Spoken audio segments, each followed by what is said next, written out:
السلام عليكم متابعينا الكرام متابعي قناة كرة رياضة، مرحبا بكم في هذا الفيديو اللي كنتحدث فيه كالعادة عن مباريات الدوري الإسباني.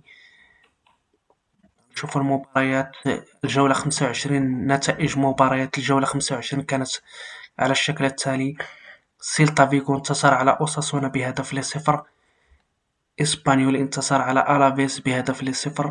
أهم المباريات: برشلونة انتصر على لاس بالماس ب2-0. أتلتيكو مدريد انتصر على فالنسيا ب3 أهداف ل0.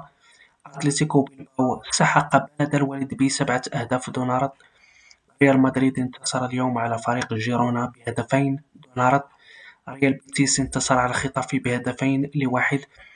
ريال سوسيداد انتصر على ليغانيس ب3-0. ثم هناك مباراة غدا يوم الاثنين على الساعة 8 ليلا، مباراة إشبيليا ومايوركا في ختام الجولة. بالنسبة لمباريات الجولة 26 من الدوري الإسباني كتنطلق في 28 فبراير من عام 2025 بمباراة يوم الجمعة، مباراة بلد الوليد ولاس بالماس على الساعة 8 ليلا 7 ليلا بتوقيت غرينتش. ثم هناك مباراة ريال بيتيس وريال مدريد يوم السبت على الساعة 4:30 بتوقيت غرينتش.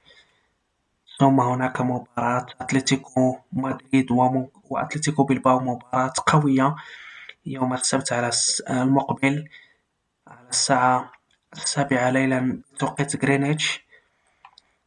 ثم هناك مباراة برشلونة وريال سوسيداد يوم الأحد على الساعة 2:15 زوالا بتوقيت غرينتش. ثم هناك مباراة أوساسونا وفالنسيا أيضا يوم الأحد على الساعة 7 ليلا بتوقيت غرينتش. ثم تختتم الجولة بمباراة فياريال وإسبانيول يوم الاثنين على الساعة 7 ليلا بتوقيت غرينتش. بالنسبة لترتيب الدوري الإسباني كما كتشاهدوا معنا، فريق برشلونة في الصدارة ب54 نقطة، وفريق المواجهات المركز الثاني ريال مدريد بنفس النقاط أيضا 54 نقطة. المركز الثالث أتلتيكو مدريد ب53 نقطة. المركز الرابع أتلتيكو بلباو 48 نقطة. المركز الخامس فياريال ب44 نقطة. المركز السادس رايو فايكانو ب35 نقطة. أيضا بنفس النقاط ريال بيتيز المركز السابع ب35 نقطة. وهذا هو الترتيب الحالي للدوري الإسباني. أسفل الترتيب لاس بالماس المركز السابع عشر ب23 نقطة.